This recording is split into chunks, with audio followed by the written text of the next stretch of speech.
My name is Carl van Heerden. I'm a specialist neurosurgeon. An acoustic neuroma is a benign growth, tumour arising from the vestibular nerves, which are on the posterior fossa in the brain at the cerebropontine angle.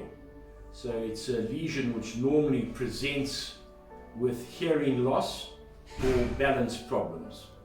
It's not a very common tumour, but it's common enough that most neurosurgeons will see at least 2 or 3 in a year. Most surgeons will assess a patient if there is a tumour. Because it's a slow-growing tumour, one will elect to treat it when it's normally diagnosed. A gamma knife will stop the tumour from enlarging. It may shrink it minimally, but it will normally not shrink it totally away.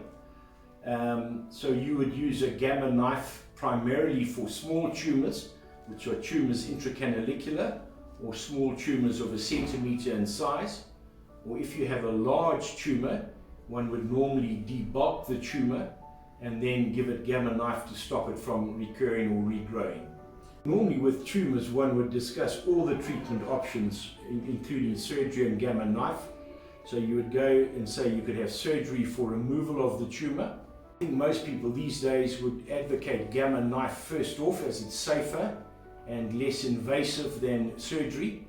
I think there's also less risk of hearing loss and facial nerve palsy with a gamma knife than with surgery. Because it's radiation which you're giving to the tumour, it may take up to 2 years to see the full extent of what the gamma knife has done. But normally one would scan at 6 months and then at 18 months or 2 years to define the extent of relief from the gamma knife. Well, hopefully one will get rid of the symptoms which the patient has. You may not get rid of all the symptoms, but the balance problems will certainly improve once the tumour starts shrinking. It'll never shrink away to nothing. Unfortunately, if there is hearing loss, that may not improve with the gamma knife, especially with the intracanalicular tumours. If you've got early hearing loss, I think you will still remain with some degree of hearing loss.